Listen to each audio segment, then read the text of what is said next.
ऐसा नहीं है कि प्रोफेशनल रेसलर्स की रिंग के बाहर असल जिंदगी में कोई लड़ाई नहीं होती, और ऐसा बहुत तरीकों से हो सकता है। रेसलर्स कोई कानूनी दिक्कत में पड़ सकते हैं या फिर किसी दूसरे रेसलर से उनकी सालों पुरानी दुश्मनी फिर से जिंदा हो सकती है, जिसका फैसला वो इतने सालों बाद रिंग के बाहर कर सकते हैं। सोशल मीडिया के जमाने में किसी भी सेलिब्रिटी का कोई झगड़ा छुप नहीं सकता, और ऐसा ही प्रोफेशनल रेसलर्स के साथ भी होता है। लेकिन कौन थे वो रेसलर्स जिन्होंने रिंग के बाहर अपना आपा खो दिया? जुड़िए हमारे साथ, जहां हम 10 ऐसे रेसलर्स के बारे में बात करेंगे जो WWE के बाहर हुए किसी झगड़े में शामिल थे।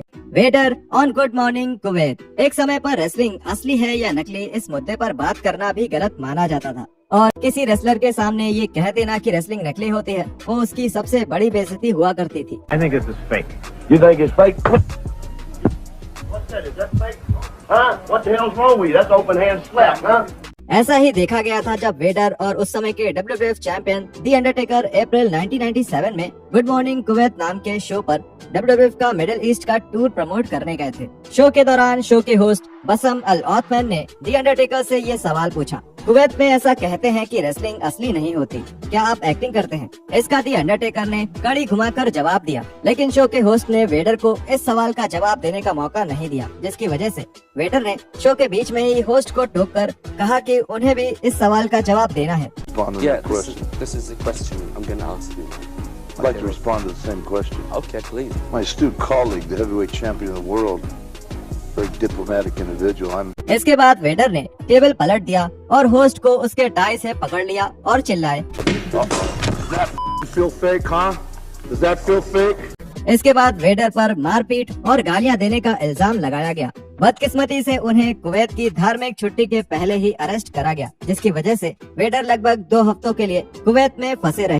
Randy Orton runs into a fan in the gym. Orton को पहले भी गुस्से की समस्या रही है, लेकिन अभी कुछ सालों से वो अब एक शांत फैमिली मैन बन गए हैं, जिन्हें अपने काम और अपने परिवार पर गर्व है। लेकिन 2017 में कुछ ऐसा हुआ कि ऑर्टन फिर से अपने पुराने गुस्से वाले दिनों में चले गए। NEA रिपोर्ट के एक आर्टिकल के मुताबिक एक फैन ने ऑर्टन से जिम में एक तस्वीर लेने के लिए पूछा, लेकिन ऑर्टन ने उस आदमी को केवल एक फर्स्ट बम्प दिया और अपने हेडफोन्स की तरफ इशारा करते हुए उसे ये बताया कि वो उसे सुन नहीं पा रहे। फिर वो फैन ऑर्टन से दूर चला गया और कमरे की दूसरी तरफ से ऑर्टन की तस्वीरें लेने लगा, जिससे ऑर्टन को गुस्सा आ गया। उस फैन ने बताया, उन्होंने मुझे फोटो लेते हुए देखा और मेरे पास आए और बोले, तुम क्या कर रहे हो? मैंने कहा ना, कोई फोटोज नहीं, क्या तुम बेवकूफ हो? फिर मैंने कहा, नहीं, तुमने ये कहा कि तुम्हें मेरी आवाज नहीं सुनाई दे रही थी। वो फिर भी मेरे मुंह के काफी करीब थे। मैंने कहा, मैं आपकी इज्जत करता हूँ, अगर आप चाहें तो मैं ये डिलीट कर दूंगा। उन्होंने कहा, हाँ, इसे तुरंत डिलीट करो। मैंने कहा, ठीक है। बाद में उन्होंने मेरे दोस्तों से कहा, जाओ रख लो वो फोटोज, अपने वर्कआउट का मजा लो। Race and Vader confront each other at convention. 2012 में न्यू जर्सी में हुए legends of the ring convention में इन दोनों रेसलिंग लेजेंड्स की बहस हो गई। हुआ कुछ ऐसा कि हार्ले रेस और वेडर दोनों फैंस के सामने ही लड़ने लगे। रेस ने वेडर को एक मुक्का मारा, जिसके जवाब में वेडर ने भी मुक्का मारा, लेकिन गलती से वो मुक्का मिस होकर एक कन्वेंशन वर्कर को लग गया, जो इस लड़ाई में गंभीर रूप से घायल हो गया। RF वीडियो के रॉब फीनस्टाइन ने अपने निजी फेसबुक पेज पर इस हादसे के बारे में बताया। उन्होंने कहा, वेडर पूरे दिन बुरे मूड में थे, जो उनके लिए आम बात है। वो कुछ फैन से बदतमीजी करने लगे। रेस ने उन्हें ऐसा करने से रोका क्योंकि वो सब पैसे देकर उनसे मिलने आए थे।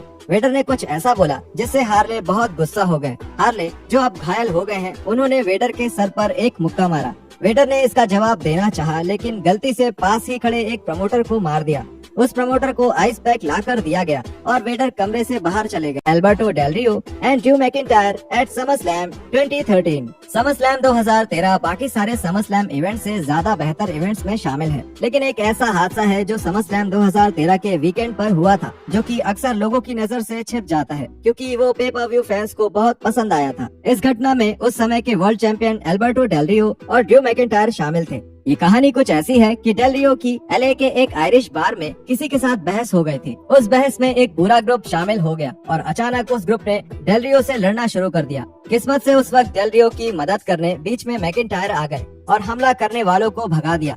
इसके बाद डेल रियो अपनी आंख पर एक चोट के साथ पे पर व्यू में नजर आए, जिसे कमेंट्री में पे पर व्यू से पहले हुए स्मैकडाउन पर किल स्विच से लगी एक चोट बताया गया था। वेड Barrett versus the police.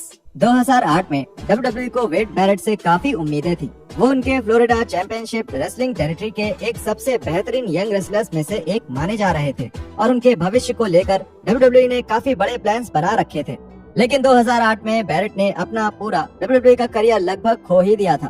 Tampa Florida में एक बार के बाहर महिला पुलिस ऑफिसर के साथ कुछ समस्या होने के बाद बैरेट को एक पुलिस वाले के साथ मारपीट करने के इल्जाम में अरेस्ट कर लिया गया। बैरेट का एक सादे कपड़े पहने हुए पुलिस वाले के साथ झगड़ा हो गया था, जिसके कारण उन्हें अरेस्ट किया गया। हालांकि ये चार्जेस कुछ ही समय में हटा दिए गए और बैरेट के लिए खुशकिस्मती की बात थी कि इस हादसे का उनके WWE भविष्य पर कोई असर नहीं पड़ा और इसके 2 साल बाद ही उन्होंने WWE के मेन रोस्टर में अपना डेब्यू किया।